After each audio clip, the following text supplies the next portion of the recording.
This is TJ Legacy, host of the Soapboxx Podcast. The live stream will start shortly, but make sure you like our Facebook page, follow us on Instagram, and tell all of your friends and family that the most infamous podcast on all your streaming services is about to go live. TJ, what's goody? It's HB. Can I just big you up real quick with what you're doing with the Soapboxx? Listen, anytime somebody takes their platform to educate and inform the culture of hip-hop with politics, pop culture, doing what you're doing and being responsible with your platform, I can't do nothing but salute you, TJ. Keep doing what it do. Keep repping for the culture. Nothing but love and respect from me, baby. Peace. Gentlemen, what's really good? It's Peter Rosenberg, Hot 97, ESPN, WWE, Cheap Heat Podcast, all that. Big shout out to my peoples over at the Soapboxx, all right? My man TJ, Legacy Cole, the whole Soapboxx crew. Incredible new podcast, all right? Politics, pop culture, hip-hop, even wrestling on occasion. It's all there. So go subscribe and make sure you tune in to the Soapboxx. TJ, what up, man? Appreciate you. Peace to the planet. Charlemagne the God here. What's happening, TJ Legacy Cole? Salute to you, King. Salute to the Soapboxx Podcast. The Soapboxx Podcast is an independent black media podcast, and they talk hip-hop, politics, pop culture, mental health, social justice, a lot of my favorite subjects. Check them out, man. Tune in, subscribe to them. You never know. I'm out here looking at all the different podcasts that are moving and shaking out here because, I got the Black Effect Podcast Network, so I'm going to be checking y'all out, TJ. All right? Keep working. Hi, I am Mrs. Poindexter. So a little bit of background. About a year and a half ago, my husband and I decided to spice up our marriage. So in doing so, he decided to post a couple pictures on Reddit. They became really popular. People actually suggested we start an Onlyfans page. We had no idea what that was. We did it. It was kind of our little marriage thing. No one knew about it. It was our little secret. About 7 months ago, a dad in the neighborhood found it, and of course, kind of hot gossip. And he told his wife, and they thought it was, really good gossip. And so they decided to take my pictures and spread them around. They were printing them out. They were copyrighted pictures. They were printing them out. They were distributing them through printouts, electronically, through text messages, you name it. People got all the pictures around.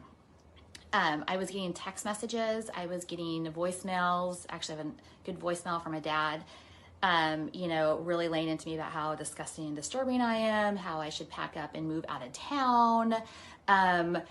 It's been a lot of bullying and harassment on me, which is fine. People don't have to agree with what I decide to do. And that's okay. I'm not asking anybody for their approval or for their agreement. But what I'm not okay with is people going after my children and trying to get them removed. Feel the rain.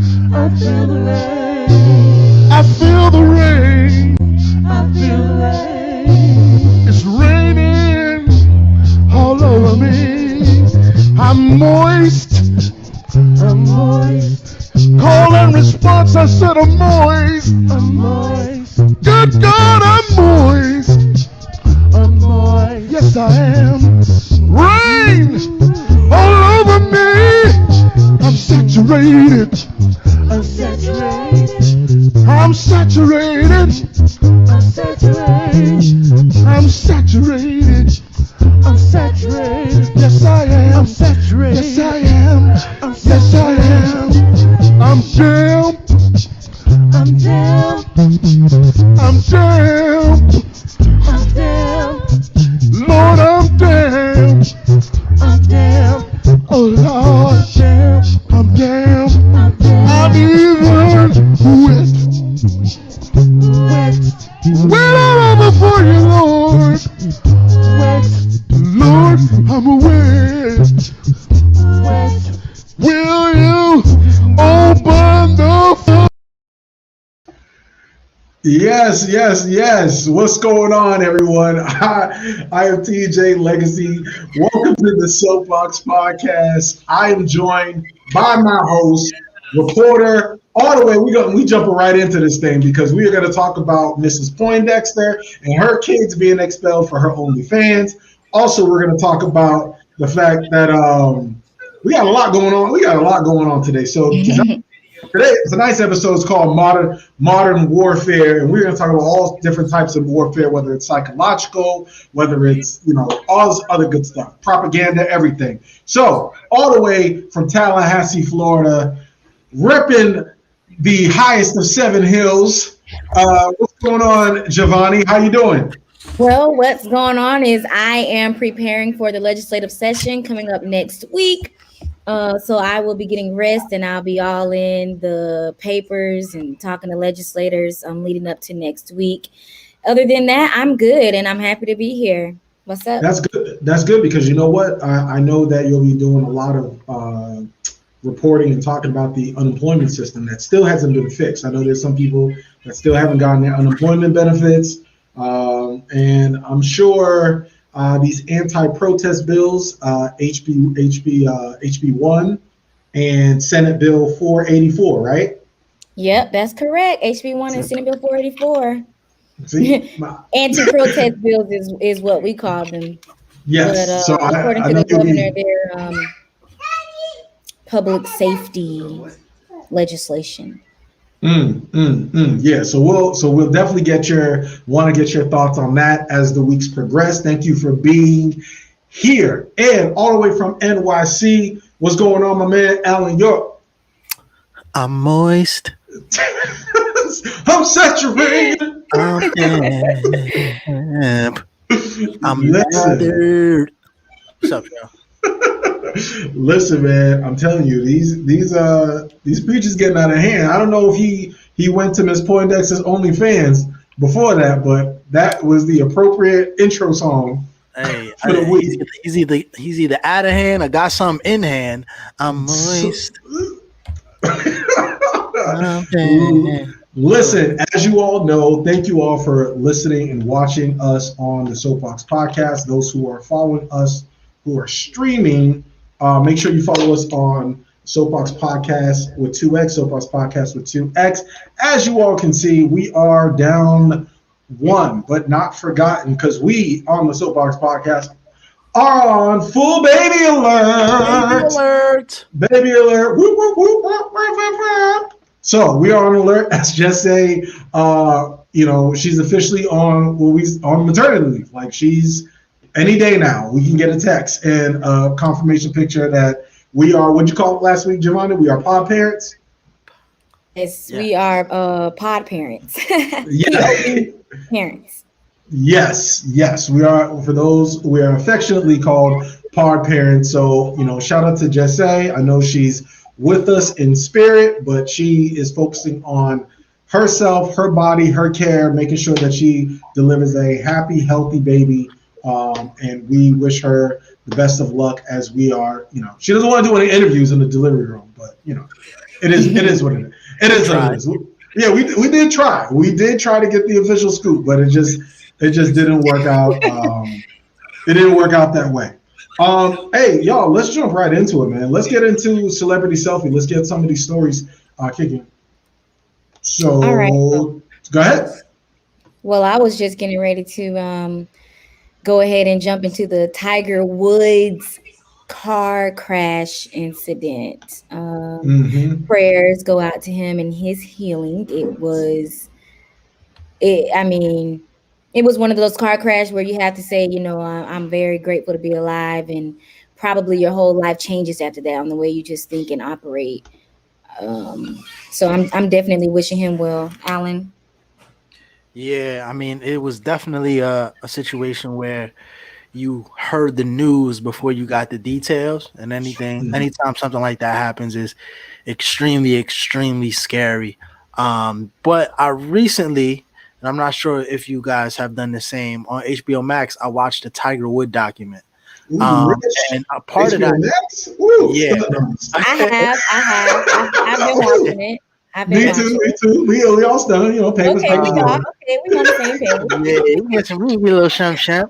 But in that document, it kind of mentioned how his training was one of his focal points, and him being so strong wasn't necessarily that common for a golfer, and the way he trained in regards to weights as well as psychological training as well. So it's I'm quite sure some of that may have assisted, just him being a strong person physically and mentally as well. So, I mean, it's just extremely glad and breathed a sigh of relief when I found out that at least he was going to be okay. Of course, there's a lot of things going on with him. I know that he broken more than several bones. So, but we're at least blessed that he'll have the opportunity to recover. Listen, man, as soon as I heard the news, I just had those like Kobe flashbacks. And I don't think people realize how much of a generational talent Tiger Woods really is, right? And so Tiger was golf. He transcended the sport. So, and I know for most African Americans, we're not watching golf unless Tiger Woods was playing, right? I was even an advocate, like, look, man, if Tiger needs a little cheat in the past, to get the major, to get more majors, then you gotta put up with the 80-20 rule. But my thing is, I'm grateful that he's alive. I'm glad that he didn't have anything in his system, because I think Plies tweeted out that the media was ready to crucify Tiger if he had, because I know he had the DUI before. So if he had at least any alcohol or anything in his system, they would have crucified Tiger. So he's very lucky. He was out that week playing with Dwayne Wade, showing Dwayne Wade, some golfing tips. So shout out to Tiger, and hopefully he gets a speedy recovery. For sure. And soapbox prayers to Tiger. And speaking of Kobe flashbacks, TJ, do you want to go ahead and introduce this? I know Kobe's your man. He's my man too, but I know Kobe's your man. So there's a little bit of controversy in regards to a Meek Mill lyric in regards to Kobe Bryant. So. All right, so Meek Mills got into a lot of hot water, because, as you know, Kobe Bryant, the late Kobe Bryant, was beloved by all and cherished. Him and his daughter and the others were, fatally, passed away in that crash. Well, Meek Mills has a line or a lyric, and I'm gonna see if I can kind of, maybe do it a little justice. And so Meek Mills, in Twitter, people found this lyric. They said, he said, "This bitch that I'm fucking always tell me that she love, but she ain't never show me. Yeah, if I ain't ever lack, I'm going out with my chopper. It'd be another Kobe."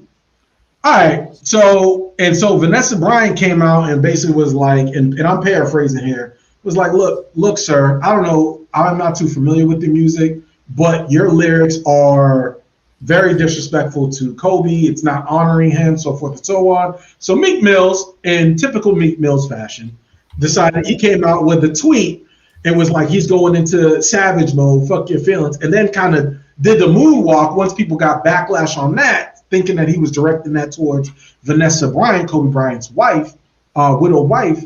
And he was like, nah, I spoke with her offline, but, I'm good. We're good. I was just saying, I was addressing something else. Listen, my take is this. I told y'all about Meek Mills. Remember when we did a story about Meek Mills and them kids and how he was like not as good and gave a little $20 to the kids, and he had the kids begging on things? You got to just know when an individual is trash. Like, what I'm saying? When an individual is just a fucked up person. And I get Meek Mills had a situation with the judicial system, and everybody's kind of rallied around Meek Mills. But Meek Mills is what I like to classify as a dusty Negro who is out here being disrespectful and just doing anything for shock value. And I don't think he's that great of a rapper. I'm just one of those people that I just don't like Meek Mills. Not that I didn't care for him as a lyricist, but this just further shows me that why I wouldn't support anything Meek Mills, just based upon the lyrics and his response in the aftermath. So what's your take? What do you think? I felt like with Meek, I didn't necessarily think that even though the tweets came the next day, I didn't necessarily feel like it was in regards to her and in regards to that situation, just because, even though Meek has his faults, he's never been the type to be just super dismissive and disrespectful. Now his judgment may be lapsing, but a lot of times I do think it's just kind of, just a mishap in judgment as opposed to intentional maliciousness. And then also it's like when it rains, it pours, because the week before that he had an incident with 6ix9ine.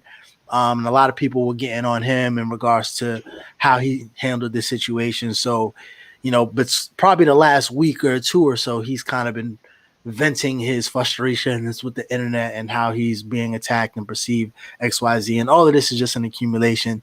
I didn't really care for the line. I thought I know traditionally in hip hop, offensive lines isn't necessarily a thing it's like an oxymoron, like it's hip hop.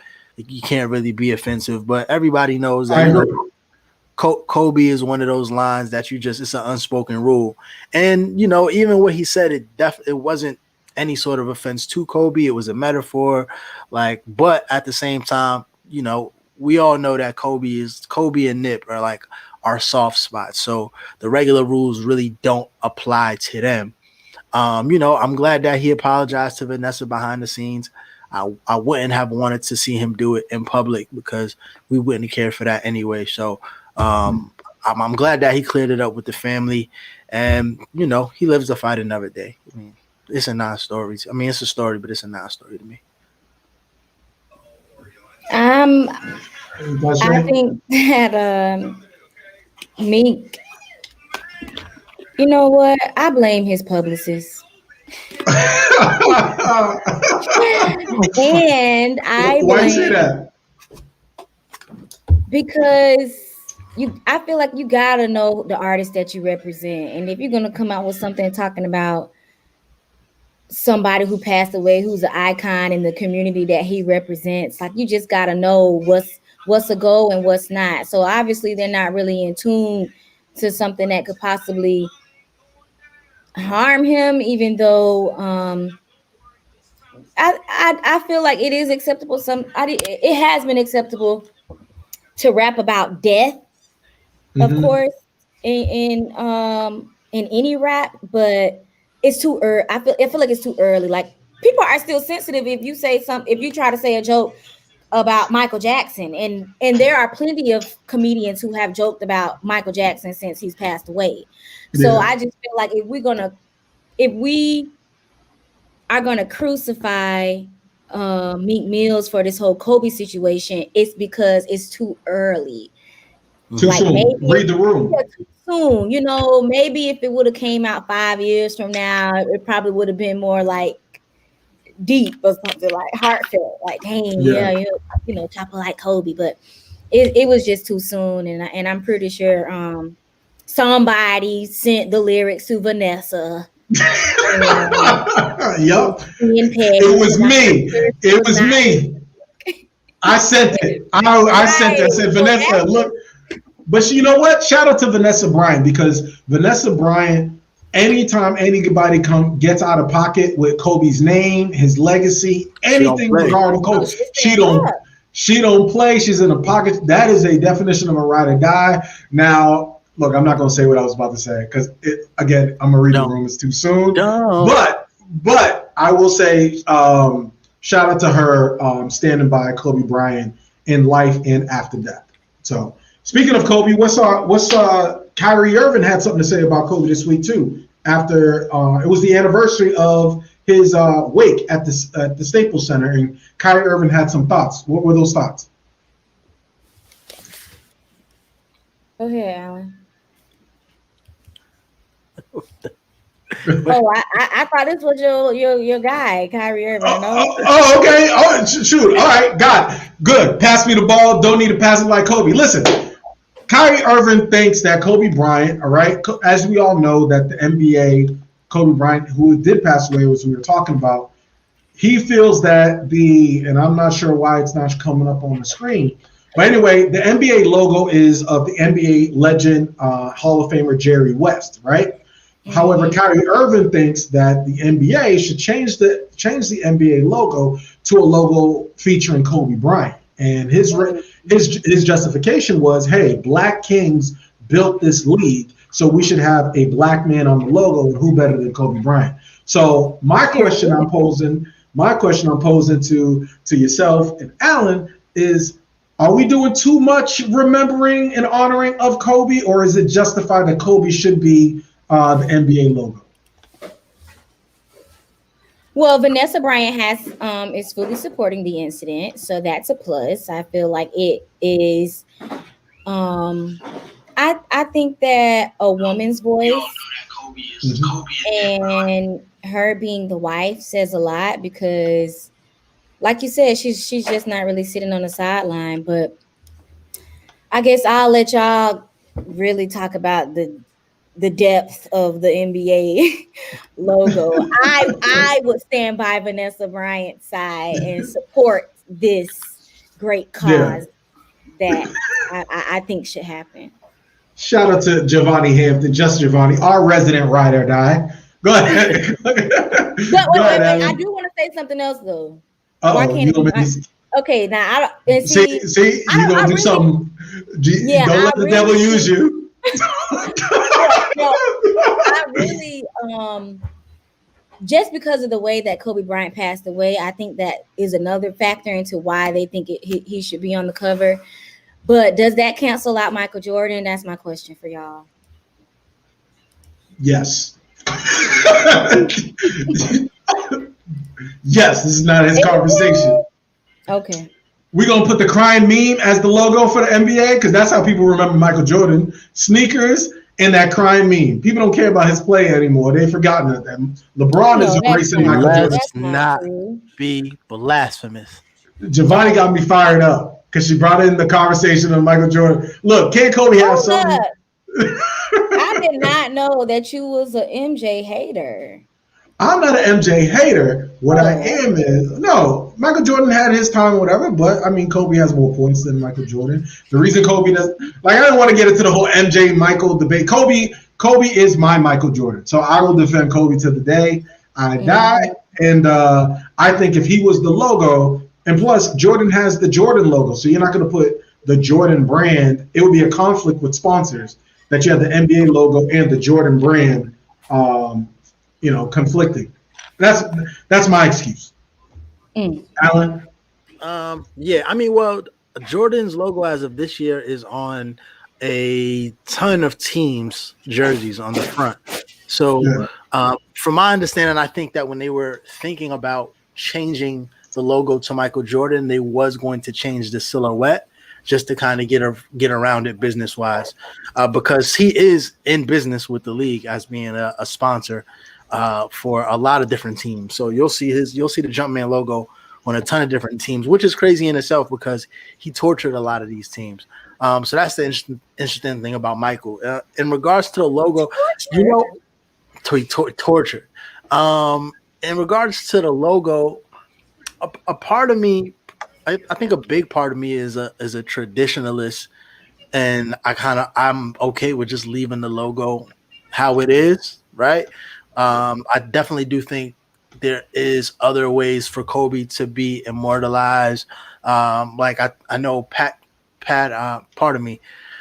Mark Cuban did something really dope where, if to my understanding, he actually retired the number 24, so no one who plays for the Mavs is going to be able to wear it. So I think that could be cool if he doesn't become the logo, do something league-wide like that. And I was saying Pat before because Pat did something like that, and then he retired number 23 when he went to Miami, so nobody who plays for Miami can wear the number 23 in honor of Michael Jordan. So I think stuff like that is pretty cool. Additionally, like I said, I mean, it's definitely a cool gesture if Kobe were to be the logo, and I wouldn't be mad at it at all, just because of what he meant to the game, and not even just men's game, but everything he was doing for the women's game too. He kind of became bigger than the NBA, and he was being an ambassador for the WNBA. So I definitely wouldn't be mad at it. Not necessarily something that I think is a immediate dire thing, but it is immediate that we figure out how to immortalize him league-wide. So whether it be a logo or the number retirement, we got to figure it out. And the NBA tends to get things like this right. So, I'm not worried. They'll definitely be able to do that for sure. Yes. I agree. Now, That being said, TJ said that this episode is called Modern Warfare. Now, this next subject I'm going to let you bleed into because I know you've been doing a little research on this. Now, there has been a video circulating because unfortunately there has been a rise in attacks within the Asian community within the last probably 3 or 4 months or so. And recently there was a little expose in regards to it. And not only that, they also put out a little PSA, and a little bit of it was kind of targeted toward the Black community, advising us to just to spread the word and to support them, and a lot more that's going on. TJ, can you elaborate on that for us? But Alan, or go ahead, Jay. Okay, so I know we do want to get to the Asian community attacks, but what about what happened with Cam Newton? Yes, let's talk. We're gonna get with Cam because Cam was actually Cam was at a 7-on-7, and Cam actually there was a video that went viral, and Cam was heckled by a team. And so hopefully I'm not experiencing too many technical difficulties that I could play y'all this clip of Cam Newton and his interaction with this team. You ass, you're a free agent. You're a free agent. I'm rich. You're a free agent. You about to be poor. I'm rich. You about to be poor. I'm rich. You about to be poor. I'm rich. You're a free agent. I'm rich. You're a free agent. I'm rich. He's a free agent. Where your daddy at? Let me talk to your dad. Let me talk to your dad. Where's your dad? You're a free agent. Where's your dad? You're a free agent. You're a free agent. You ass. Talk to. Let me. Where's your dad? Where's your pop? You ass. Where's the pack? He's asking. No, ain't no disrespect. Listen. All right, so that video was about was Cam Newton interacting with that kid, teenager, right? High school kid who was being very disrespectful to Cam Newton while Cam Newton was at a 7-on-7. It wasn't his camp like it was reported earlier, but it was a 7-on-7. My thoughts are this. Not only was that kid disrespectful, but I think it's in life, we spend so much time trying to fight, and that's what we talk about modern warfare. We spend so much time fighting with people who, and in turn, we can actually learn something from. Like we spend time hating and talking, going back and forth with Cam Newton. Cam Newton has been an NFL MVP. Cam Newton has gotten a scholarship to college, 2 scholarships, one Auburn, meaning to the University of Florida, and Auburn University, right? And so for him to now be classified as a loser or because he's a free agent in the NFL when he's a former NFL MVP, he's broken all sorts of statistics and ratings with the Carolina Panthers. This kid needed to be a lot more respectful and actually take that opportunity to learn from Cam Newton rather than trying to look for clout or be funny in front of all his kids. See, now if that was my son, right? Because he did come out afterwards with an apology. If that was my son, it would have been on some kid and play. He just came home late from the party, and I would have said, "Oh, it's on now," because now your dumb behind is on a viral video disrespecting an NFL icon, and you trying to get a scholarship to college, and those college recruiters are going to see this tape and think that is what you are in the type of character that you want. If I'm a college coach, I'm not going to want your ass to play on my team because I'm going to say, oh, this person is not humble. If he's talking to Cam Newton like that, well, what is he going to say to a college coach who says something? I will say my only caveat with Cam is this. Telling these youth that you're rich is really not a good comeback. Like, that was my only problem. It's like saying, I'm rich. Like, I would have just simply been like, I'm a free agent, but you're here on a 7-7 camp trying to make not an NFL team. You don't even have an opportunity to be a free agent because you still trying to get into college. So why don't you? I would have something like that. Like, why don't you allow me to school you and help you get to my level before you heckle me? And this is why you don't beef down, you beef up. Go ahead, Giovanni, because I see you testifying. Go ahead. You have what were your thoughts as a parent? As a parent, what would you say to your son? Embarrassed. I would be disappointed. And yeah, I feel like he did really. He was in a situation where I felt like I didn't really see who all was in the group. But if you're going to see NFL team and you're going there for scholarships, I'm pretty sure it's some high up program, maybe private school kids, white community. He always feel like he got to show himself and stand out. You know, right before they came, he was like, "Watch this. I'm gonna say something to him." You know, the friends amping him up. Bet you won't do it.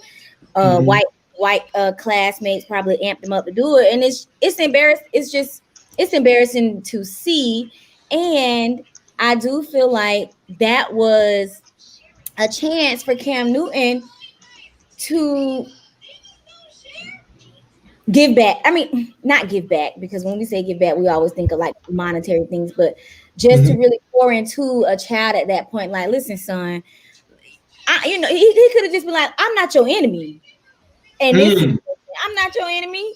You know, no like what's the issue? Yeah, like, come on, what's up?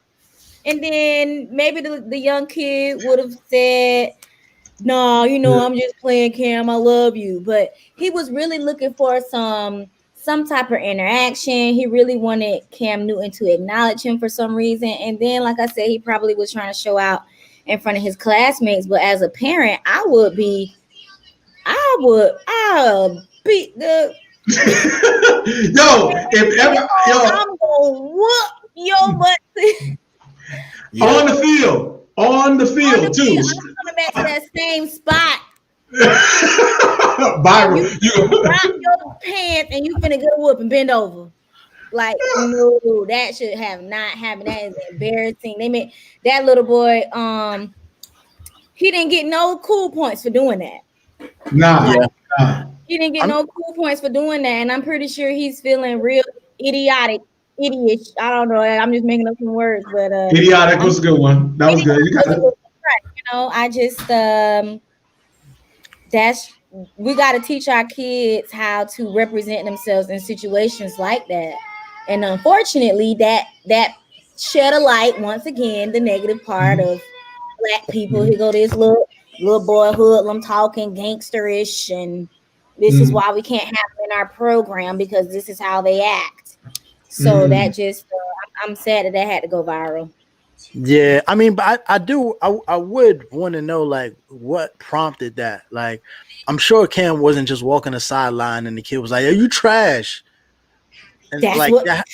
Are you victim blaming? Are you victim blaming Cam Newton? I'm telling you, the classmate. Well, no. I'm going to tell you. Are you asking what was Cam Newton wearing? Is that what you're saying? Are you asking did Cam Newton curse him out? I'm asking if they was talking shit, and if this is the tail end of both of them talking shit, right? Because, like I said, if he just came out the neck, first off, I feel like you got to show some respect to the OG. You got to show this person is even at the camp, and he's a NFL all Pro Bowler. Like, you got to show some respect, but at the same time, I understand what happens when the competitive juices get into you. It don't matter who's in front of you. It could be Mary, Jesus, and Joseph.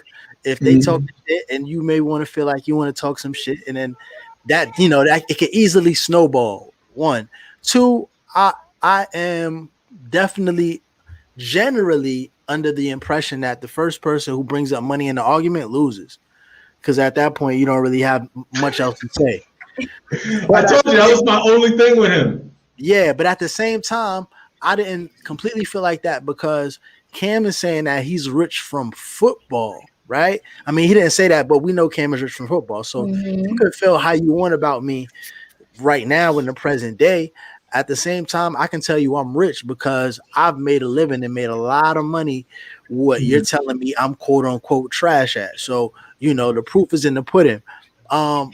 That was to the extreme for me though. I'm still in shock. Yo, and you did, Alan. You definitely just went all lives matter with the. I need to see more of the video. I didn't see. Hey, if it's two people talking shit and only the last person who saw get punched is getting a hoopla, I've been there. Like you ain't see the reaction, or you only saw the reaction. You ain't see the action. Okay, so let's do a scenario.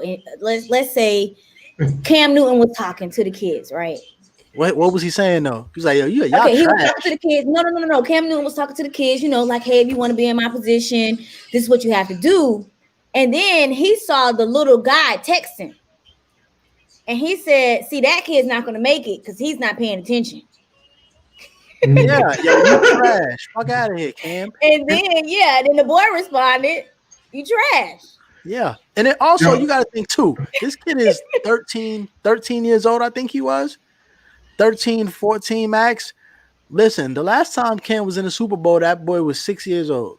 So what does that mean? Who cares? It don't matter. He's still an adult. He's an adult. When you're not in the thick of it, sometimes you just, unfortunately, like these young kids don't know that Charles was the best power forward in the league at one point. They just think he's a bumbling fool on inside the NBA. It's not true. And this is also a reason that we have to teach our kids the history. If you don't know where you've been, you don't know where you're going. Mm-hmm. Listen, this is the reason why when other athletes look at the community, right? This is the reason why they're like, nah, I don't need to go back. I don't need to go ahead and give back, because they're gonna be like, oh, that's how I'm treated. Nah, I'm good.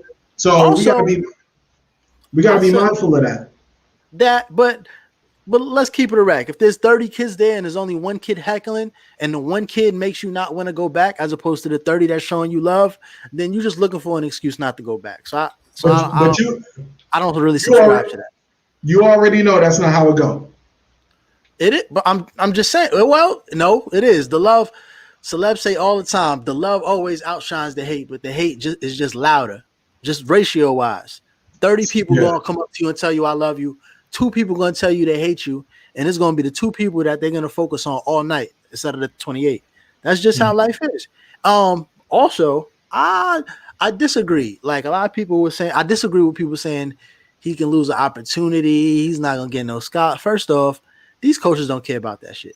If their program is trash, if you're good, you good. If you good, you good. If you're not good and you only got 1 or 2 scholarships, then you shouldn't have a mouth like that. But majority of the kids, if you got scholarships, you got a plethora of scholarships, and they're gonna take you regardless. We done seen people beat all type of charges and get welcomed with a scholarship with open arms. So some trash talking. Well, for any of our young listeners, the statistics, it's 1% is your chance. You have 1% chance of making it to the NFL. So when you have an NFL icon in your presence, I don't care what he says. I think you should probably use that opportunity to gain as much knowledge, be a sponge as possible, rather than trying to say, oh, well, I'm going to go ahead and go back and forth with him like a clown. Because all he going to do is tell you to keep working harder. And he not going to remember you tomorrow. I bet he going to remember when you call him trash, though. Now, this is not condoning talking shit, kids. I agree with TJ. Soak up all the game you can. Ask unique questions. If not, you're going to get the same generic answer. Work hard. Stay in the gym. No. Ask him what his business was. Tell that athlete he's trash so y'all can build a bond together. tell him that he sucks so he can come over and engage with you. That's the negative attention is still attention, kids. Just go ahead and do that. Alan York facts for the children. I do not condone that. Personally, I hate trolls. But we never go out of our way to talk about a kid who tells an athlete that they love him. Listen, speaking of trolls and being targeted, and speaking of actual hate, I don't know if you guys have noticed or heard this week or over the past couple weeks, the narrative has really been amping up as far as hate in the Asian community. And when we talk about modern warfare, we talk about things that are weaponized. And I'm seeing us starting to see how certain narratives are being weaponized against not just Black men, but the Black community as a whole. So I'm gonna go to this clip of news report of the people in the Asian community talking about the alleged hate crimes that they have been experiencing, increased in hate crimes they've been experiencing in their communities. In what ways have Blacks been pitted against Asians? We need the Black community to realize that that Black people are hurting Asians, and they need to speak out in their own community. Our communities are not reporting these incidences. We don't want to cause more trouble, more attention to our community. It strikes me that this is the Asian equivalent of the talk that African American parents often have to have with their children. Hold the fucking minute. Listen, I'm sorry, y'all. The fact that, listen, just because one Black person does something, that means it's like this rule with the dominant society that one Black person does something, it classifies all Black people. To make a blanket statement that Black people are attacking the Asian community when all your businesses are in the Black community and we patronize y'all in our dollars circulate in your community, that's flagrant as hell. To have a blanket news statement and for that news reporter to say, oh, it's kind of like a talk. See, when we talk about racism, when we talk about white supremacy, people are always trying to develop this comparative racism to Black people, that's done to minimize what we're actually saying. About our plight in this country and our experience in America. So to say, well, the Asian community is being attacked. By who? But what I think is very irresponsible is how, and look, there may be a couple Asian people that are being attacked, and just because they're African American doesn't mean that it's a big thing. Like we all got together in a group and decided, hey, at this point in time in 2020, we're just going to start attacking Asian people. That narrative is tired, especially over the years where we've been seeing video after video of Asian people whooping ass and beating Black women in their stores, at nail salons, at shops, all these things. So to say now, oh, Asians are under attack and it's the Black community's fault, that's a very dangerous narrative that is basically you're engaging in propaganda, which is modern warfare. Y'all thoughts? Go ahead, Giovanni. I mean, I just really find it hilarious that this whole anti-Asian sentiment from the Black community for crimes is even it's even like a for real topic. Like y'all, first of all, if we go back years and years and years, there has never, well, I wouldn't say never because I don't know what the reporters was telling back then, but have y'all ever heard of attacks from the Black community for the Black community is anti-white? I'm just saying. Yeah. Why? Yeah, people have said that. Yeah. Would we just anti-Asian all of a sudden? Anti-Asian. Now, if somebody said Black people was anti-white, okay. Because there's history. Because there's history that you can say how people can, yeah. Exactly. But just to say, oh, because some Black men were recognized and beating up some Asians or whatever, and it's been occurring more than once, I think is a lot of BS, and it's just another way because the Black community continues to grow and show different strides, and now they just need something else to pin on us to try to make us come back down, or just to paint this picture of people who we are not. Everybody knows the African American community, for one, all races feel like we forgive way too easy. They also feel as if African American, I mean, and I don't even know if this is a feeling or a fact, but the African American community, we are very hard workers, which has always been proven. So we're not trying to steal the Asian nail shops or nothing like that. So I just don't see the evidence to support this claim, and I'll just leave it at that. You know what it's like? It's basically a because we said so. So it's like in politics, right? You learn that certain things don't have to be true.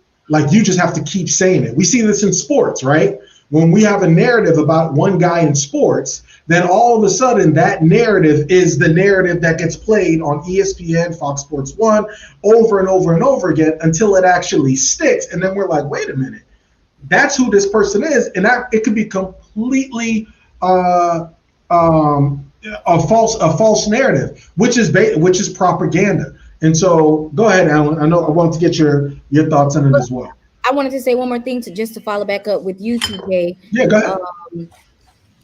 I have heard talks from other people who live in other countries.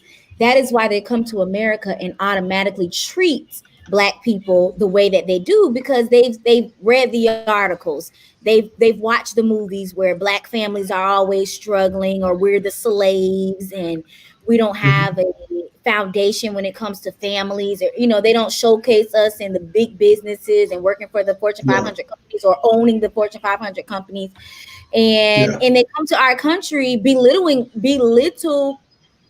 us. And that is why, you all may not know, but sometimes when women and men, when we go and get our nails done at nail shops, they talk to us any kind of way, and they oh, you got to pay for this, and as soon as you ask for a little nail designer, it's extra $5. And it's just like, okay, I'm gonna pay. Like, what do you mean? It's extra $5. Okay, I have $5. Put the nail design on my nails.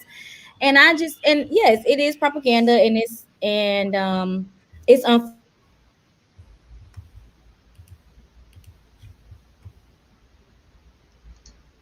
Yeah, hello?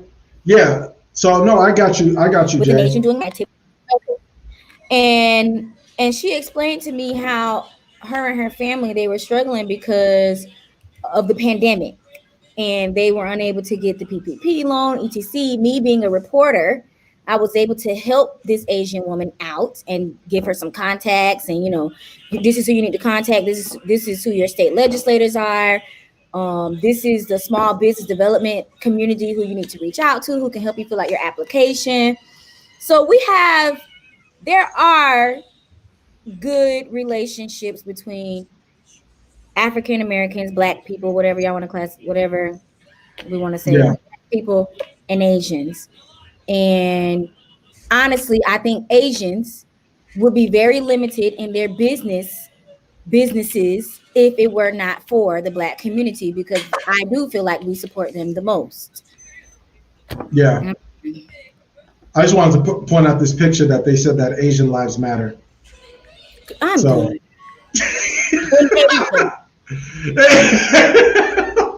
They said it's always taken the co-opted our movement. But Alan, go ahead, give you 2 cents in your piece. Listen, I try to be as nuanced as possible with these things. So I will say, to all of our Asian listeners out there, we are, we do have to acknowledge that there's been a spike in Asian violence. This is not that itself is not propaganda. It's been but not by us. That's what I'm talking about, is the fact that they're classifying. Okay. So first, the only reason I say that is because I don't want to start off with us being divisive without kind of at least acknowledging that we understand that there's something going on in the Asian community, right?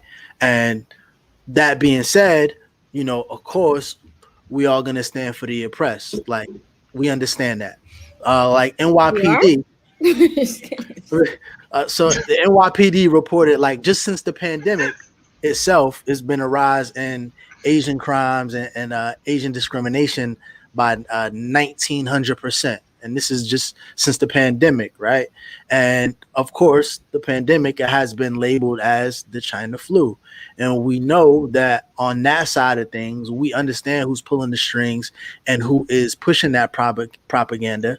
And it hasn't been Black people, right? So that is also something that we have to keep in mind when we just start trying to pin these things on us, right? Also, like I said, in NY period, crime has gone up immensely. And yes, Black people and Asian people do tend to be in the same communities in New York City.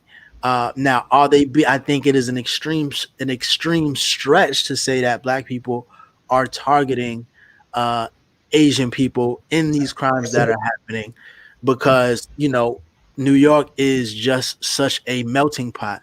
So if the crime goes up just by strict, a numbers game, if you are going to be looking into specific nationalities, then yes, you can say that you can try to pin the two together. But in a city like New York City, I would think every demographic is going to see a rise in crime anytime that something like a pandemic happens, just because of what's been going on.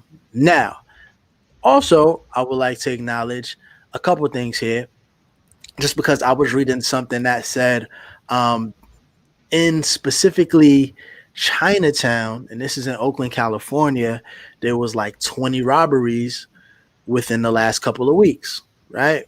Now, if Chinatown specifically is being targeted and robbed by people, and the couple of videos, unfortunately, that I have seen have unfortunately been with my people, that is still not to say that there is people get robbed every day, B. There's still not to say that there is a particular issue against the Asian community as a whole. When it comes to robberies, people tend to go where the easiest lick is, right? And not to necessarily say that the Asian community is an easy lick in a derogatory manner, but that's what kind of happens with robberies. Oh, you can hit 7-Elevens. Okay, we're gonna hit a bunch of 7-Elevens. Oh, you hit this neighborhood, we're gonna hit a lot of people in that neighborhood, and that's generally how it goes. I do agree with what my co-host was saying, is that people tend to take these things and not fully analyze them in order to create a narrative that doesn't exist. But anytime that you are using a platform to create something, if you say it enough times, it actually does become true.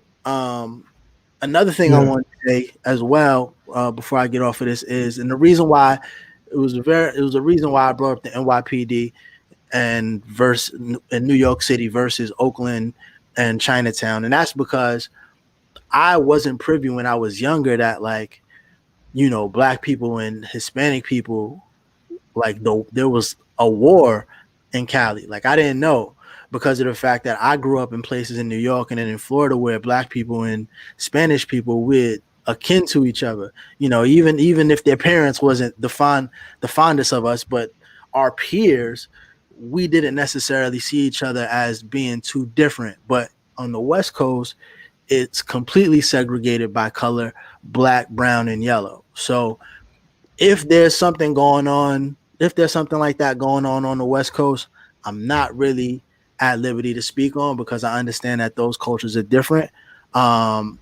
So at the end of the day, of course, we wish the Asian community much, much, much safety.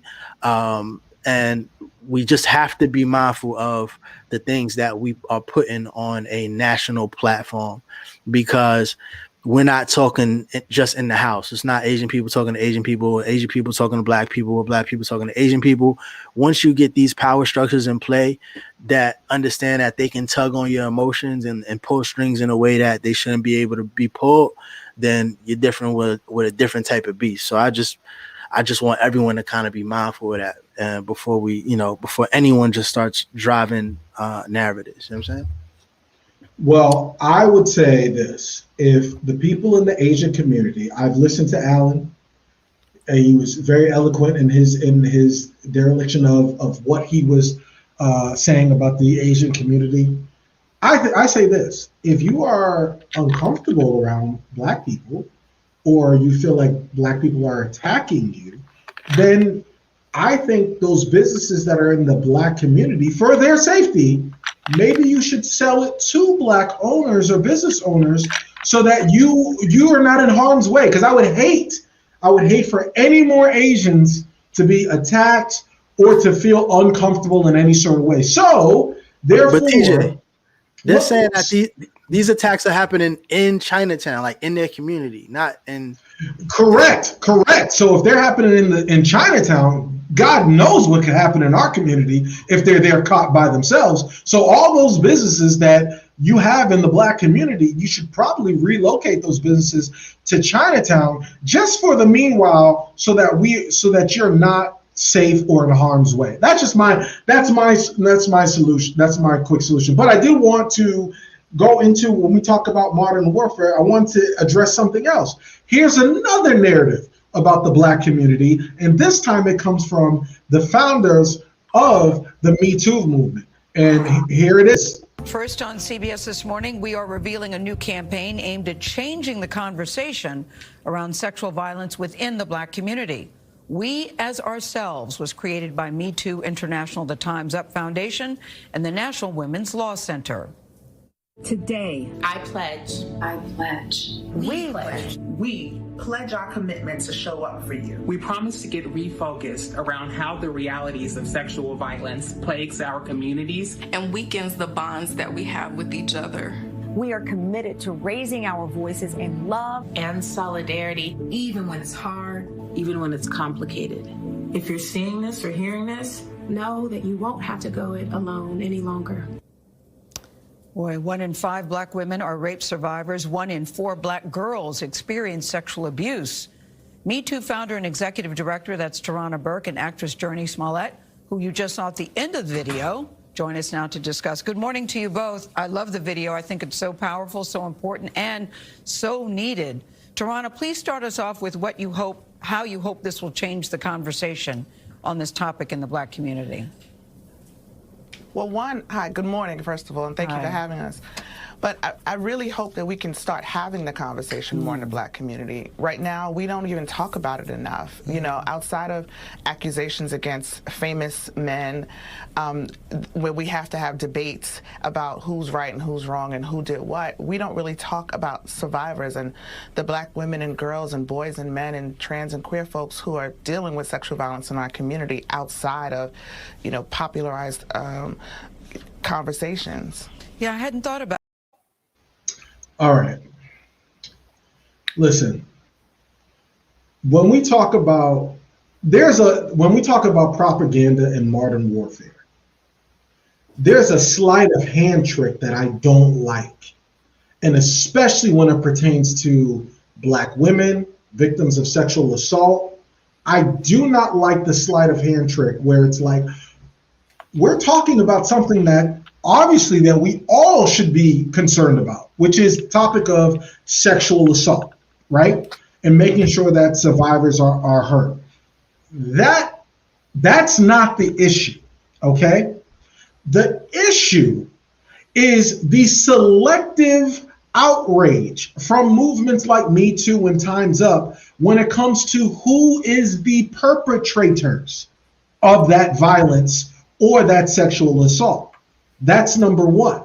Because in contrast, you're not hearing a lot of, when we're talking about sexual assault, you're not hearing from Tarana Burke when it comes to powerful white men and their sexual assault in their cases, the prominent white men. She actually, in her say, said it's not her responsibility to talk about white men who are of sexual assault. I'm paraphrasing.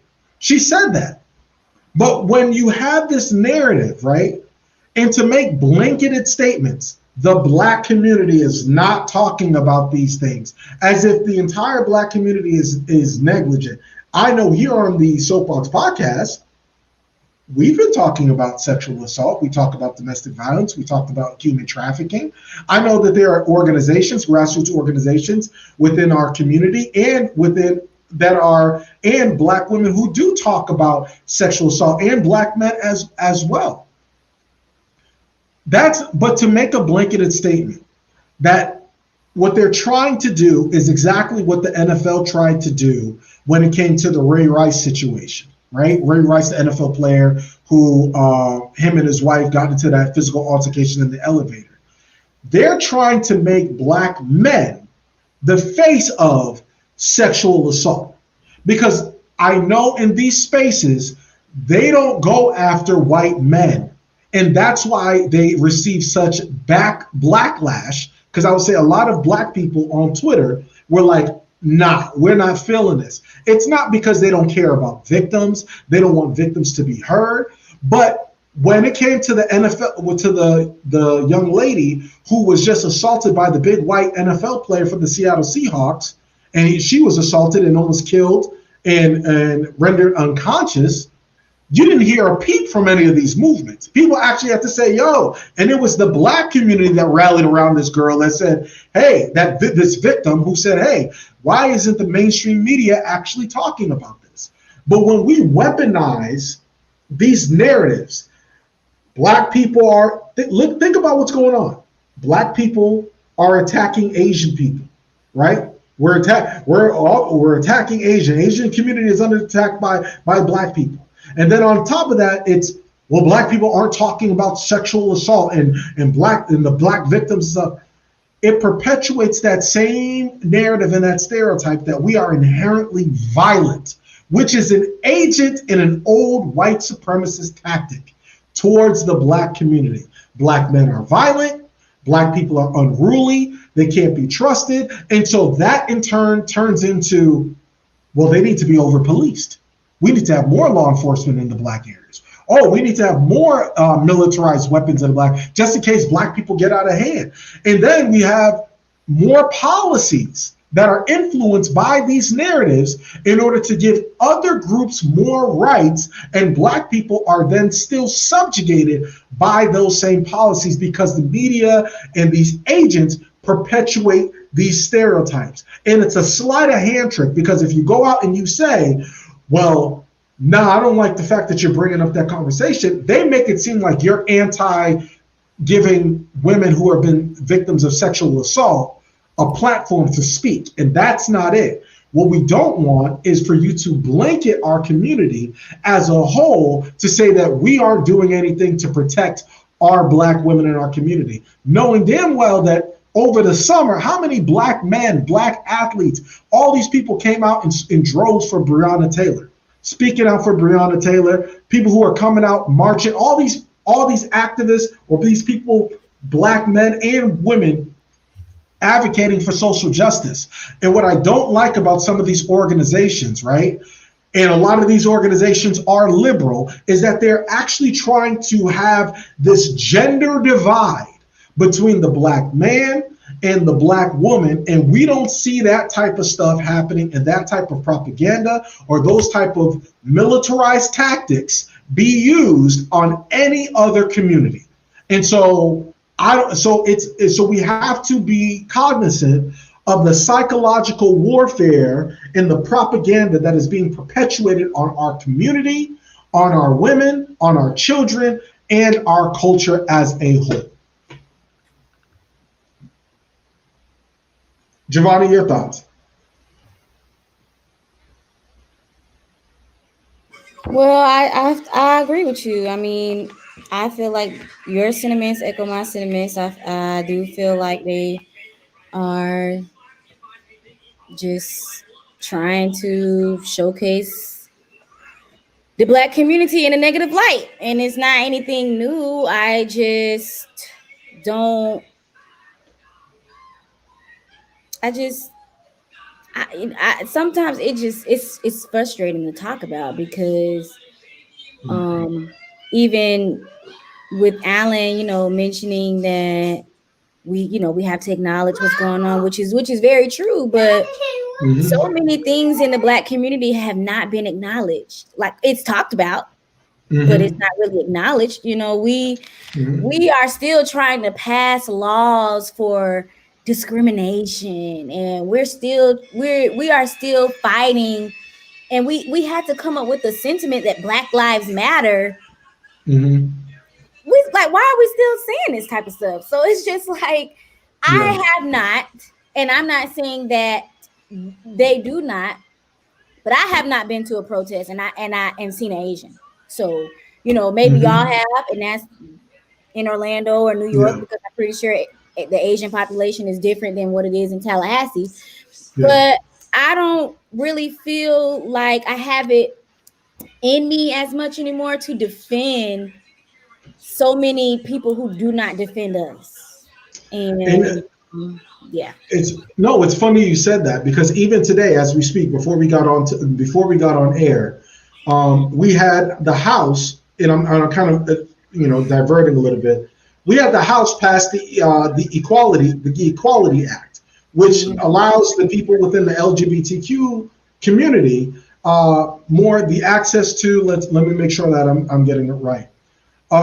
They get protection under the Civil Rights Act of 1964, which means you can't discriminate against someone based upon their sexual or their sex. The Civil Rights Act of 1964, correct?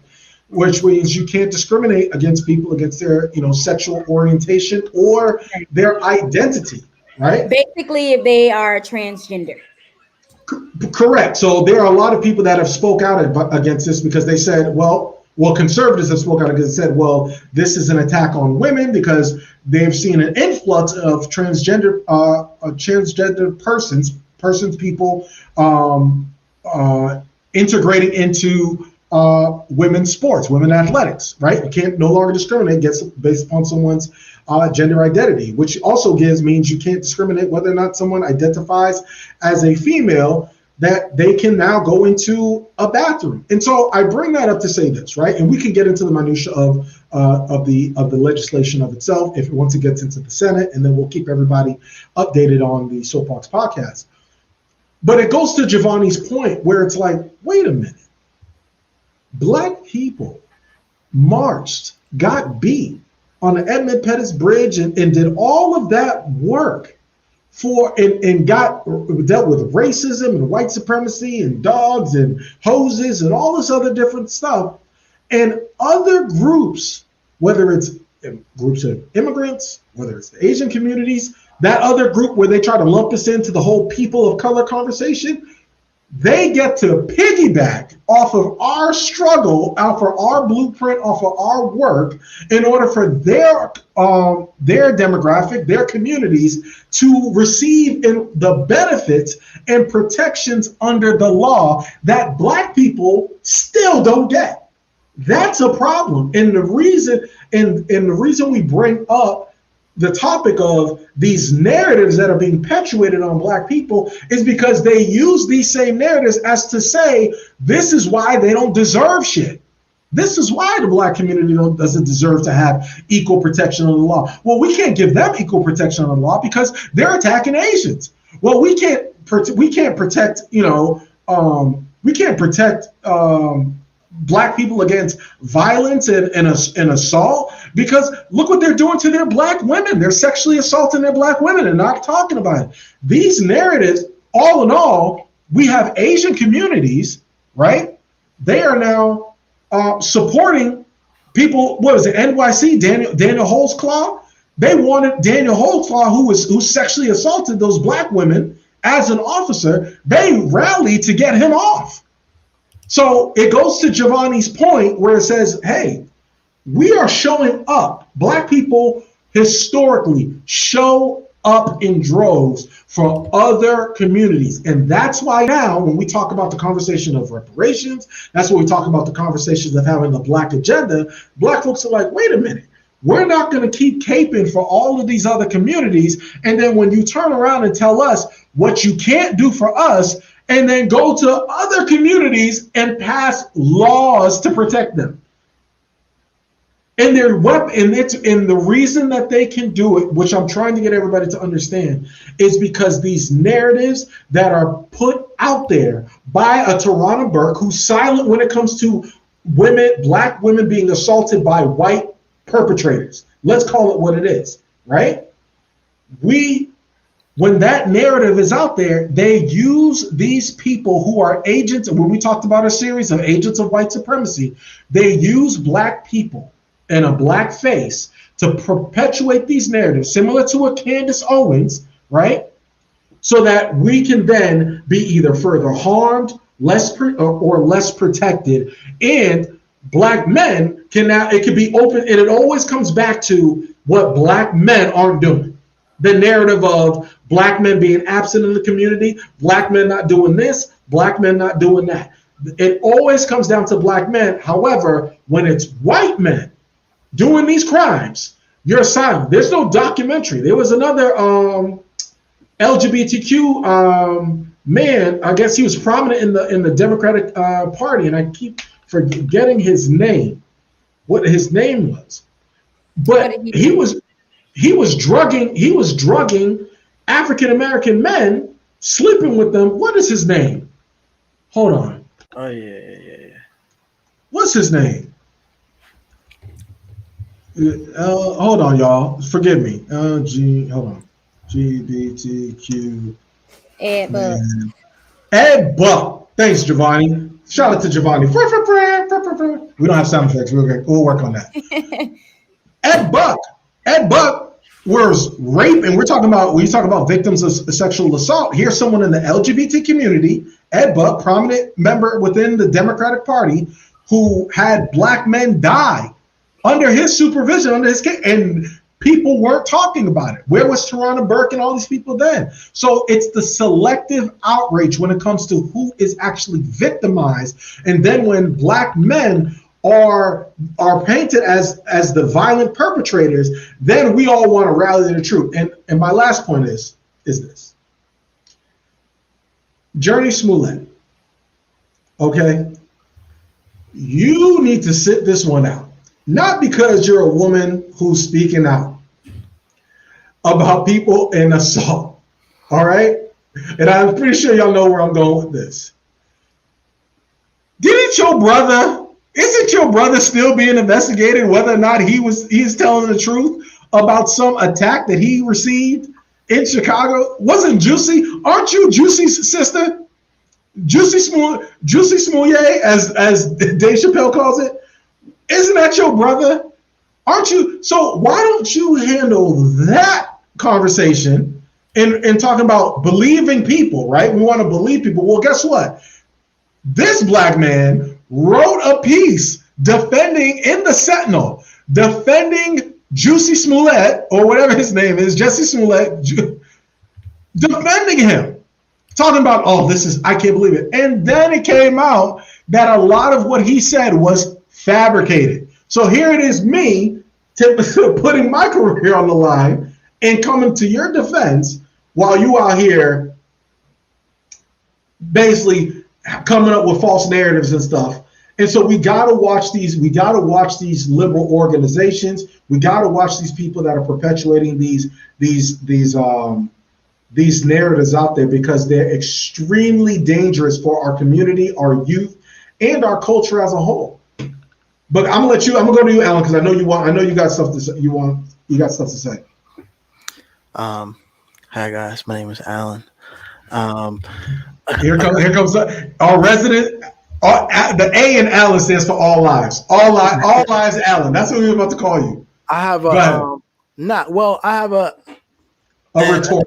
I definitely agree with a lot of your points as far as a lot of the things that are being presented nationally definitely is a driving force and stereotypes, but that have been going on for years. These are not new stereotypes, right?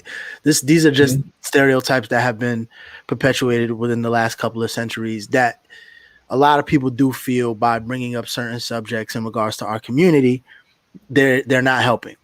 So understood, and I agree.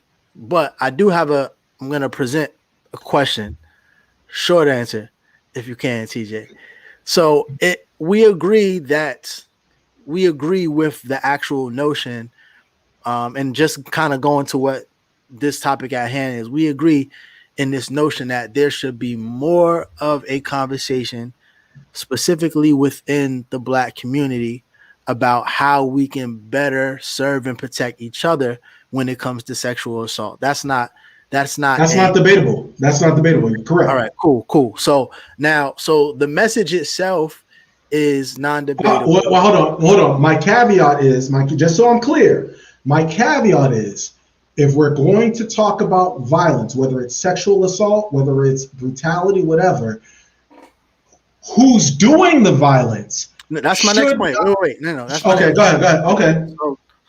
So I just wanted to know if the message was on point. The message is on point. The audience is Black people. Let's keep it clear. This is their audience, right? This is all it was a bunch of Black women saying that. So their audience is our community, right? So I understand there's nuances because of the fact that, of course, the perpetrators aren't just our community. That being said, I do think that we do kind of tend to, anytime that Black people are holding other Black people accountable, we start veering off into what white people doing, what white people are getting away with, and what's going on in the white community.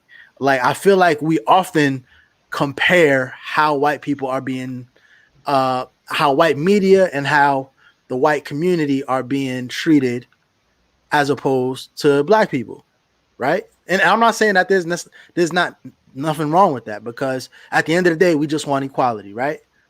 But right, I mean, am I wrong? Well, my thing is, I was letting you finish, but my point was, my statement, my comment to that is, it's not unjustified.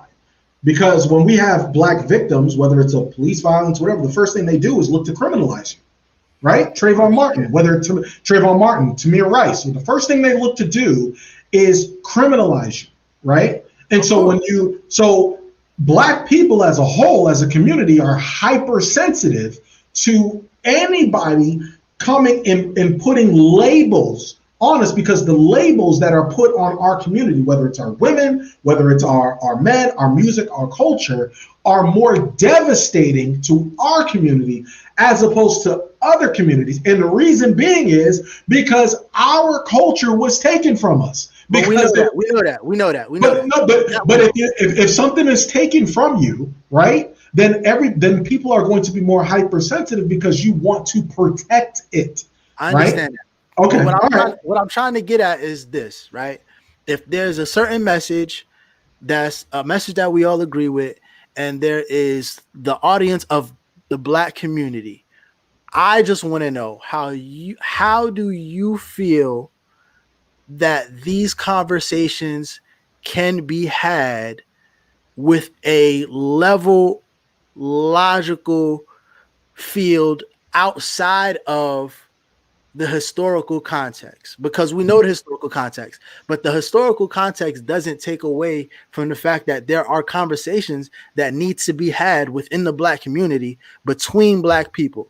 Now, I think that, and I could be wrong, I do think that a lot of the issue that you have, and I have as well, which is maybe something that we may not be able to do, is that we are discussing the issues that we have with each other with quote unquote outside company, because you're going on these national radio shows and talk shows and XYZ. But that's not what I'm saying. But what I'm saying, so what is your solution when Black people need to have a discussion about things that pertain to only the Black community, and we're not talking about white people? We just saying that we need to do better as a community, XYZ. How can we do that without other Black people being like, nah, you're trying to label us? No. We need to have this conversation. Forget what Tyrone's a killer. We need to figure out how what's going on in Tyrone's house. You know what I'm saying? And what's going on in my house that I became a killer without you telling us about the historical context. We need to figure out, let's have a conversation. Okay, go ahead. I'm just saying that eventually I just want to get to a common ground, because I feel like this happens a lot when we try to have conversations about things that we agree on. That's I'm gonna let because Jay. you always Yeah. have to justify being black. Like, No, but you don't okay, have to let's just justify talk being about black to serial other black killers. people, though. Is Yeah, what I'm saying. but we don't have to talk. We don't have to talk about it.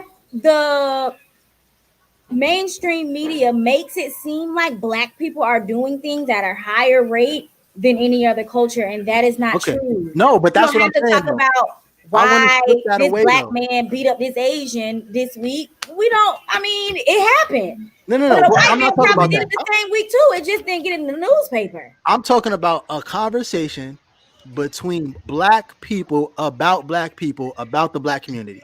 You know what? I'm gonna answer you. Oh, go ahead, Jay. Okay, this is all I'm going to say. The only conversation that we need to have right now is how to deal with the mental health in the black community. That is one of the, I would not say the only, but that is one of the issues that we are not having in our community. But when it comes to crime, I believe factually that white people commit just as many crimes. They may not be penalized for it, or they may not actually carry those penalties with them for the rest of their lives, like how we always do. But I do believe that they are committing heavy crimes. Right, that is a fact. And so I do not think that, other than black on black crime, I really don't think it's like a serious conversation to be had about why Jimmy the black man attacked the white Asian, or why Jimmy was walking in the neighborhood and a white man decided to follow him because he didn't look like he belonged there. I feel like we need to be having conversations about our mental health. We need to be having conversations about how we can have better police reform, things like that. But there is not necessarily a huge issue in the black community, because we are trying so hard to be perfect so that we can belong. So to just try to have this conversation that doesn't even really exist is really like mind-boggling to me. So you don't think that there's a problem? And like I said, eventually I'm gonna answer your question. We have to stop bringing up white people anytime we talk. We want to have no. Listen, hold on. What? Here's my response to your question. Your question is, how do we have conversations when we talk about black people? The problem is we only talk about the fruit that the tree of the oppressive tree bears, and not the root. We only want to talk about, well, little Tay-Tay, he out here killing people. He's out here robbing people. Oh, he's doing this in the Cincinnati community. We just want to talk about that in a microscope, right? We don't want to look at the whole picture, right? Because it's bigger than just what the actions of the person is doing, right? It's what we want to talk about is what leads someone to doing those type of behaviors. And then we start looking at the economic deprivation. We start looking at the things so that let's are cut that out, because that's the obvious thing. These women are telling us that we need to have answer the question about sexual assault. Handle that. Talk about that. But the conversation is but you're missing the point. It's not the conversation. That's the sleight of hand trick. It's to get everybody revved up to say, whoever's opposing what they're doing, to say, y'all, we want to have a conversation about sexual assault. Focus on that. The conversation can be about sexual assault, but the problem is when you are selective of because if you're going to care about all of the victims, care about all victims. Don't care about the victims just when it fits a certain narrative. They don't want to talk about the sexual assault against black women when white, Hispanic, or Asian people are being the perpetrators. Only when they are gung-ho on newsstands, in the media about whenever a black man is doing it. And you know why it's dangerous? Because all these people of color who are listening to these narratives, whenever these people get in, they could march all damn day. Then whenever they get in onto these jury pools, right? Because you're thinking these people watch the news. When these narratives are put out there and then they get onto these jury pools and then someone says, well, I was just walking home. Trayvon was just walking home with some sweet tea and some Skittles, and he wasn't going to harm anybody, and he wasn't suspicious. Someone's going to say, yeah, but they were out here, they were out here attacking Asian people. I did read the story about that. Or when you have a young black boy, who is like, I didn't do anything. I don't know why she tackled me or why she feared for her life, or why are these Karens coming up and harassing black men or black boys or black people. They said, well, she feared for her life because, well, you know, black people are sexual assault is on a rise. That's what the whole Central Park 5 thing was about. That's what Trump sat there and put on those boys for Central Park 5. Oh, these are rapists, these are murderers. It's that narrative. That's what black people are so outraged about. I know that, but I still haven't gotten an answer to my question. I answered your question. Whenever they have the conversation, how do we have the conversation? We have the conversation by talking about victims as a whole in its entirety, no matter who is. If we're talking about black women being assaulted, we're talking about black women being assaulted by black men, black women, black women or LGBTQ. We're talking about black people being assaulted by black women being sexually assaulted by law enforcement, Asians, white people as well. Because check this out, the Me Too movement, when Lupita Nyong'o came out, it was like, yo, Harvey Weinstein felt me up, or I felt uncomfortable about him. Ain't nobody give a damn until Alyssa Milano or some of these other white actresses were like, yeah, that happened to me. And then it was like, oh, okay. And Gail is one of the people who was chilling with Harvey Weinstein, talk about, oh, I'm cool. It's a powerful message. That's when we see the hypocrisy. That's what people are that's when people are outraged about. When you got Gail and Oprah chilling with Harvey Weinstein, and then you on your platform, right? That's like me hanging out with somebody who out here sexually assaulting and whooping ass, and then all of a sudden I'm on the platform talking about, look, man, domestic violence, blah, blah, blah. I couldn't do that. You see what I'm saying? And I ain't got nothing to hide because I talk about my experiences with the Betters Adventure program and all these different things. That's how I do it, where I don't hide my hand. I'm not ashamed of nothing. I put my stuff to the forefront and say, let's talk about this from my experiences and with data. These folks want to sit there and act like that other stuff ain't even exist.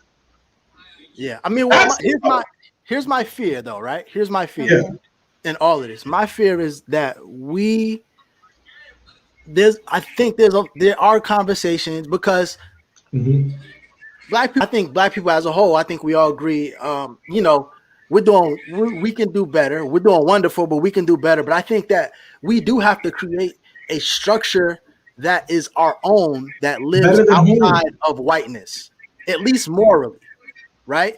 And then so every time we're having these conversations, I think if the bar is, if you go outside of there or you start mixing in the white variables or the other POC variables, I just don't want us to be stagnant in our growth because we're waiting for the accountability to catch up with black people when we know that that's a long way from happening. But that doesn't mean that we still can't hold each other accountable. You know what I'm saying? I'm sorry, Alan, go back. What was the conversation that you said needed to be had? Maybe I missed that part. I was just piggybacking off the young ladies. Even if they say, okay, black people as a whole, we need to have more conversation in regard to sexual assault, right?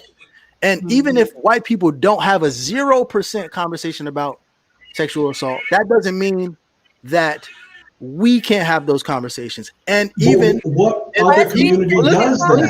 if those perpetrators are never convicted, we can't say we're still not gonna talk about it until white people are convicted. I think we can walk and chew gun. Nobody's saying that. Nobody is saying that. People are being hypocritical with what they promote if it's a white person as opposed to a black person. No, what we're saying is what I'm saying is you're not going to exclude certain perpetrators from the conversation because of race.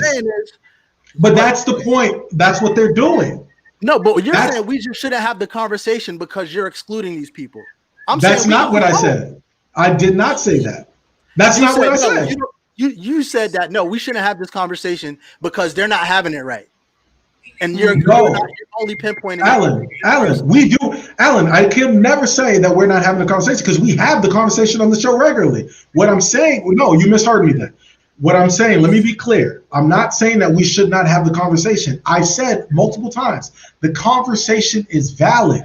However, to omit certain perpetrators from the conversation based upon race is wrong. Like, and also when we talk about certain issues, right? Let's look at communities, right? Right.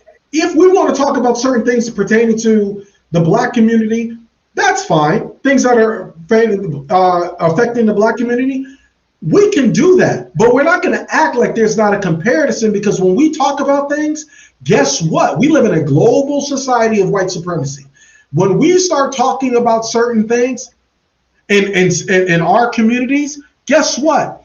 It's always weaponized. That's the problem. That's why we have the conversation in its totality, and we don't just say, well, we're doing, that's the reason. You see what I'm saying? It may not be the reason you want. But my thing is, does the weaponization, I guess my main point is, does everything that we do gets weaponized, but does the weaponization mean that we should stop having the conversation? We have to make sure that we dot our I's and cross our T's when we have the conversation, because right now, what's really happening, what we see happening, not conjecture, what we see happening is we're seeing the criminalization of Black people as a whole. See, now, when they have this conversation, you keep saying Black men are violence, Black men, Black people are attacking, whatever. There are people who are in these democratic organizations, these liberal organizations, who think that excludes Black women, as if they're going to get some sort of pat on the back.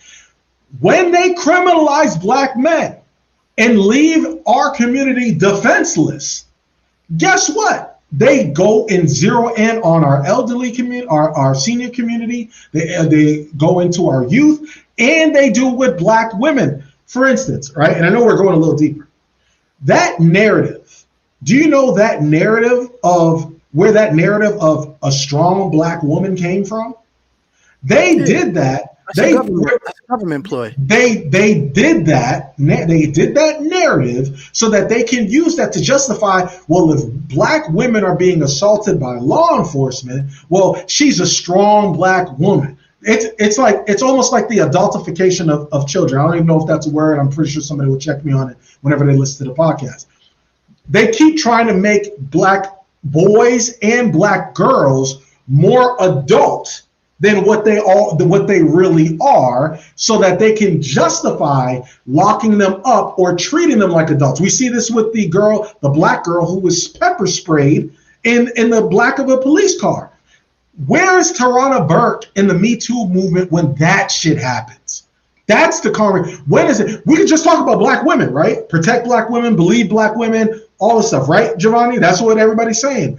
But when a Black woman or a Black girl, right, is assaulted, guess what? Of course we got to take offense. You know why I take offense to it, Alan? I'll be honest with you. Everybody takes offense to it. No. But you know why I doubly take offense to it? Because when a Black girl gets assaulted in Kissimmee in an Osceola high school, and she gets assaulted and slammed to the ground by a white police officer, guess what? Tarana Burke and these folks are not out there trying to talk and stuff. Guess what? TJ's Black ass is going to Osceola and talking and advocating and comforting and helping and standing with their attorneys and comforting the mother and talking about the history of violence of Black people as a whole and not having the gender divide. So forgive me, right, if I get extremely offended when I hear that Black men are the perpetuators of violence, not just in our community, but other communities, when I work tirelessly in my life and dedicate my life to protecting Black, I have nieces, to protecting Black women and curving that same statistics. Tarana Burke, what statement has Tarana Burke said about the young woman who was slammed at the high school? None. Or the girl who was pepper sprayed. That's the problem, right? The problem is, wait a minute, if you really care about Black women and Black girls, right, then why aren't you there vigorously defending that and having that conversation? Because once we see that once we see the consistency, then people will say, you know what, they wouldn't come with the backlash. But when you are absent and you're unaccounted for, when Black women are actually being assaulted And then all of a sudden, you pop up on mainstream media talking about we need to have a conversation. So we've been having the conversation. That's the problem. The problem is saying that we haven't been having the conversation. We've been having the conversation, and people are not just talking, they're actually in our community acting upon it and moving in our community. That's why people are having workshops and talking about domestic violence, dating violence, educating Black young men. I do that shit. You see what I'm saying? And so for anybody to get on mainstream media and talk about, well, we're not having these conversations and Black women are victims.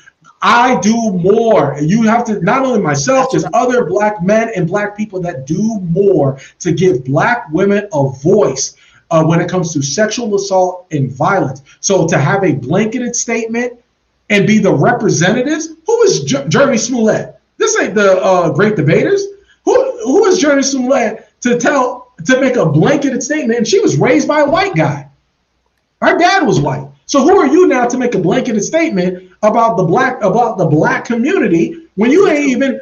And this is what I'm saying. This is why it's so many caveats to why we don't even start having conversations. And you can say you're an activist. Of course you've been having these conversations. Every message is not for you. But that's not true, because not all activists do this. Not all activists talk about this the way I do.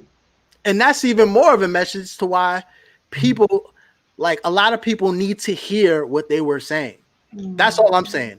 And I think that the fact that we're just putting so many barriers on why they shouldn't be saying it, I think it can cause more harm than good. Yeah. If you're trying to stop these people from delivering a specific message that a lot of people need to hear, even if it's not you. Well, we're gonna have to go ahead, Jenny. I was just getting ready to say, maybe I thought you meant we need to have conversations about why Black people do or act a certain way, but you're saying that we need to have conversations about why we're blamed for doing no. things. My whole thing has something to do with this video, particular video, because I was just using this video as a springboard, but just any specific subject. With Smollett, right? This was 7 Black women that came out and said we need to talk about this in the Black community. It was very cut and dry, and then we had all of these reasons why the PSA shouldn't have came out, because certain people are having these conversations, because if white people see this, they're going to start weaponizing what we're having a conversation about. Right? And then so at that point, now should they not have gone on TV and said we need to have this conversation, even though we do need to have a conversation like that, because white people are going to weaponize the conversations that we're having. So we should stagnate our dialogue. Well, let me ask you this. Do you feel already happening? Let me ask you this. Do you feel like sexual PSAs happen? Like, I'm asking you, do you think that sexual assault? Well, let me ask you, Giovanni, do you think that the sexual assault, you're a Black woman, do you think that the sexual assault conversation needs to, let me how am I going to phrase this? I want to phrase this correctly. Okay. Do you feel like the sexual assault problem of Black women who are sexual assault victims, do you think that it is inherently a major problem within our community than other communities? No, that's the issue I have too. No, not okay, but not in other communities. But is it? Do you think it's okay? Do you think that it's a major problem in the Black community that Black women voices are being silenced of sexual assault? Doesn't matter who the perpetrator is, but do you think that that's a conversation that the Black community is not talking enough about? You see, I feel like that's the only issue that I have. I just don't see where we haven't been talking about it. I thought that, or at least from what I know, I thought these conversations were being held. So, but I do feel,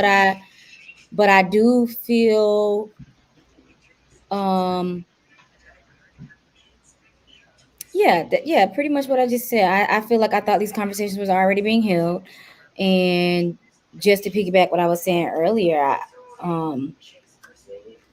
I have concluded that based off of the conversations that we do have, I feel like we always have to publicly announce them and make it seem like, okay, we're working on doing better, or we're working on fixing things in our community, so that if you all, come back next week and ask us about it, it's fixed and we solved it.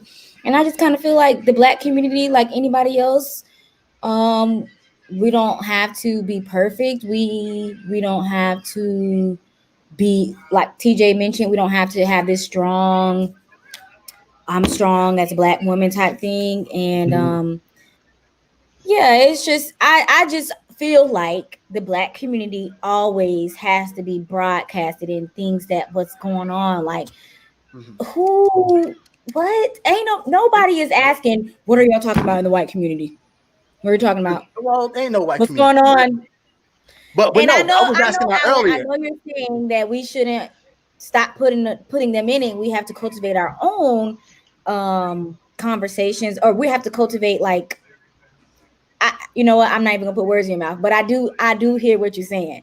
But yeah, I do. But from my standpoint, I feel like, why do we have to come to the open about what we're having conversations about? Yeah, like, no, and I agree with you. That's why I was asking earlier. Like, is the main issue the platform that we keep having these conversations on? No. Because Javiana said it. She feels like it's kind of like it feels like we have to go public. What you were saying, like you feel like we have to publicly announce and do all of these things. Yeah, and I'm just tying that into the platform in which the conversation was had. So but regardless of how I feel, platform. 7 Black women just told me we're not having these conversations. You know what I'm saying? But who am I to be like, y'all lying? Like despite the conversations I'm having. The conversations probably are not being held in the immediate families as much as they should be, but the conversations are being had or held. So I will just say that. And I just try not to put my experience as everyone else's, because I know these are conversations that we're having. But if a bunch of people are telling me that that's not the case, I feel like I have to listen to them. You know what I'm saying? I just hate that now everybody like, all Black females get raped by their fathers. Yeah, I will subscribe to this. Alan, you say that 7 Black women sat there and said that this is a problem. We should listen to them. More than that, I'm just saying. More, there's more than that, but I'm of the notion that I'm going to believe the hundreds of thousands of people that marched for justice for Breonna Taylor and tried to amplify the victims of Black women and Sandra Bland and all those people, Black women who are being assaulted. Even here in Orlando, Florida, there was an officer that assaulted them. So I believe both. We're doing good. I believe both. Yeah. But go ahead. Viewers, listeners, yes, Giovanni is agreeing. The conversations always need to be held in the household. Correct. But what I do not agree with is advertising it every single time. The platform, the platform. Yeah, I just don't feel like that always has to be highlighted. But I'm not saying that it's negative. It may help someone. So if it helps someone, great. Well, we had another story, shifting gears. We had another story, but we're going to omit that story because the conversation that we just had was so good that we're not going to talk about our OnlyFans story, because that would just be a very awkward transition after how passionately we just talked about sexual assault. Listen, let's talk about what these white women is doing right now. Yeah, these white women out here, these white women on the, you know what? Okay, let's do it briefly. Fuck it, let's do it briefly. Okay, we talked because we did tease it in the beginning of the show, so we got to wrap it up and then we'll go into the moral of the story. Okay, whose story? This was my story, right? Am I the one that's presenting this one? Check this out and you subscribe. Yeah, go ahead. I did not subscribe to this. Okay, so Miss Ponder, her name is, I don't know what her name, we're just calling her Miss Ponder. Woman, suburban woman in not South Carolina, I believe Sacramento in California. her and her husband decided that they were going to have an OnlyFans, and then because they posted some sexy pictures of her on Reddit. And I do have some thing just for research purposes. Just so wait. Her and her husband, like, they were making tapes together? No. So I don't know her. I don't know. This is her. This is who she is. So she's a mom, and basically her kids got once the community found out that she was had an OnlyFans page, because some dad who found out that she had an OnlyFans page. So word spread around her community, and it got to the school of the children, and they expelled her kids from the Catholic school because of the mother's OnlyFans page, right? And so you would say, oh, this looks kind of tasteful, right? You know, she's in her 90, whatever. She's doing her OnlyFans. It's an adult site, whatever, a parent, whatever. But, you know, she was also like this, you know, in her OnlyFans. So she was trying to, you know, get it in or whatever. And then she was like this on the OnlyFans page as well. So I'm just going to throw this out there to y'all. Let us know, Soapbox Nation, whatever. Wait, she didn't even give a nipple? Oh, I'm sure there's things, but I'm not going to put. I'm not. You know, I'm still the Lord's still working on me. Yes. So we're still on Facebook, and Facebook's got different censorship laws or whatever, but or guidelines. So I didn't want to get us taken down or whatever. But yeah, she has OnlyFans, so I'm sure she's either naked or doing whatever. I've not seen her videos or whatever, but her kids were affected. So my question is, I guess we're going to do, what would you do? We'll play that game. Would you, Giovanni, would you take down your OnlyFans page if you knew that it would affect your children's school? Is that a fair question? Yeah, that's a fair question. What should she do? Should she keep her OnlyFans page? Oh, by the way, she's making $150,000 a month. I was gonna say, throw that caveat in there. So I'll just keep the $150 that I made for the next month, and then I'll just delete my account. For my kids, I do it. For my kids, I do it. Alan, what you doing? $150,000 a month. What you doing? What am I doing? I'm not marrying a white woman. I don't know. What do you mean? What am I doing? What? Is that on record? Because you just never know. Love is love. You never know. It's on record. What do you mean? What would I do if I was a husband or something? No, if you had your OnlyFans and you I guess it's weird, and you had your kids their school was being affected, would you take down your OnlyFans, or would you continue to post your pics and make your money? I think we should also add that when you say affecting the kids in what manner, like they just have they were expelled from one school, so yeah, their reputation. Kids are big. Kids. She has 10. I think they were like 8, 10, and 12. I believe they were like old enough. Let me tell you something about kids.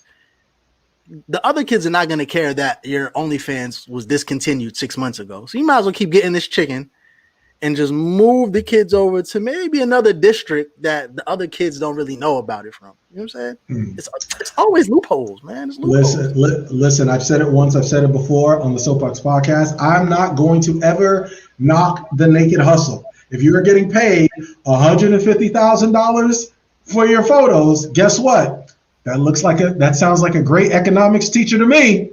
Might as well homeschool your kids. You might as well homeschool your kids and say, hey, let me show you how to make this money and make this paper, be an entrepreneur, right? So you're going to jail for that. If you're doing your OnlyFans with the kids in the upper room. That's crazy. Please. I would never. Listen, I would show them how to get this money.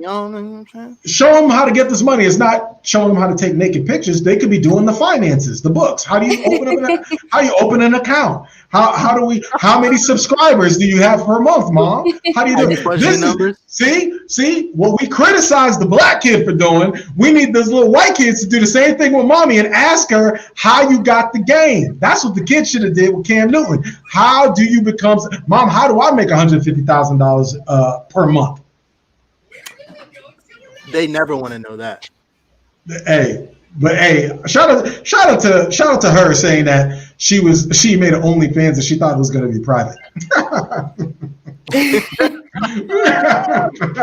Anyway, moving on. Moral of the story. I'm gonna hit you, Alan. You go first, man, because we got to wrap. Yo, man. Moral of the story is: at the end of the day, we come in here, we argue about blackness every week, but we all want to get to the same place, man. So love your brother, love your sister, and just make sure your mommy OnlyFans don't leak until you like 12, and just make sure you can fight. All right, Giovanni. I was gonna say Giovanni OnlyFans. Golly, Freudian slip. Giovanni. I'm sorry, Giovanni. Moral of the story. You gotta type types in just Giovanni. She does have a self-love book. And how's that going, Giovanni? Yes, there you go. Self-love, no OnlyFans. It is going great. The whole self-love campaign is going great. You all follow me on Instagram at Just Giovanni, book a consulting call, and follow me for motivational speaking, things like that. My moral of the story for today will be a famous James Baldwin quote, one of my favorites. Is I can't believe what you say because I see what you do. And I feel like that is a sentiment that I stand behind, no matter what laws they start passing or what articles they write about how they're trying to impact the Black community. I don't see none of that because I see what's happening right now in our community. So that's my moral of the story. Oh, and guess who chimed in? Oh, the baby boomer. Just say you should be resting them feet. I hope you up with the feet up, resting them feet. Shout out to Just Say who slid into the comment section, Soapbox Nation. Okay, my moral of the story is simply this: we have to be mindful and protect your people, protect your culture, protect your women. You got to make sure, right? In our men and the narratives that are perpetuated against us, we want to make sure. Look at Just yes. All love to Just Say. We want to make sure that as we move forward in life, that we leave this place better for our children. And we have to understand that what people say about you actually matter. We all have this thing where we say, oh, people can say whatever they want about. No. The narratives, the false narratives that people create about you can have lingering effects. We just talked about the mother who made a decision and now her kids have been expelled from school. We talked about the young boy who was heckling Cam Newton and now he had to publicly apologize because that could affect his recruiting.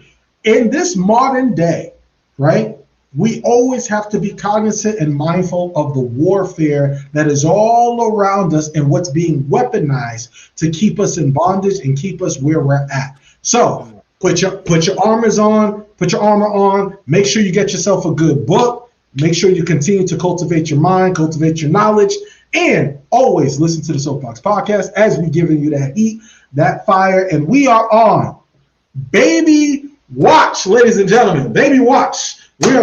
We are pod parents in the making. So for Giovanni, for Alan, for Jesse, you know we love you, we care about you. This is the Soapbox Podcast. Follow us, Soapbox Podcast with 2X. We are out. Peace.